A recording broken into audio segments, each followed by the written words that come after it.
नहीं है और गाड़ी तो अपना ही है, चलना क्या है, हम लोग बाहर दिखा देंगे, फिर भाई दिखा देंगे आपको, बैठा के ऊपर से निकला गया।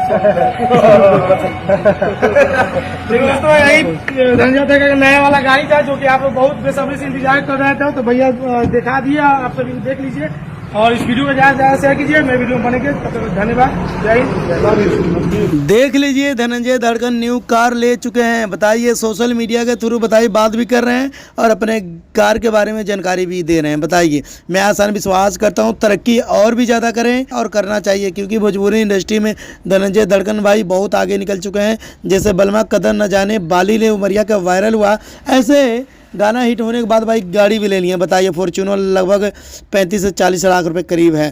तो मैं आसान विश्वास करता हूँ धनंजय दड़कन भाई अब स्टार बन चुके हैं, बड़े पैसे वाले भी हो चुके हैं। तो भाई ऐसी सपोर्ट, ऐसे प्यार मोहब्बत देते रहिएगा, क्योंकि धनंजय दड़कन का जब भी कोई गाना आता है आप लोग सपोर्ट देते हैं, प्यार देते हैं। भाई आप लोग प्यार देंगे, दुलार देंगे, तभी धनंजय दड़कन और भी बड़े बड़े कार ले सकते हैं। जैसे खेसारी लाल यादव लिए हैं, जैसे पवन सिंह लिए हैं, उससे भी बड़े बड़े अपना ज़िंदगी में भाई कार ले सकते हैं। बताइए मैं आसान विश्वास करता हूं आप लोग प्यार ऐसे दुलार देते रहिएगा। अगर धनंजय दड़कन के गानों को पसंद करते हैं तो भाई इनको गानों को पसंद करिए, भाई सपोर्ट करिए। धनंजय दड़कन और भी एक नहीं, दो नहीं, चार नहीं, 10-10 गाड़ियां अपना ले। बताइए तो भाई धनंजय दड़कन के लिए बहुत बड़ी बात है और बहुत छोटी बात नहीं है, बहुत बड़ी बात है। भाई कार लेना 30-35 लाख की आसान बात नहीं है। तो मिलता है अगली वीडियो में। कैसा लगा वीडियो?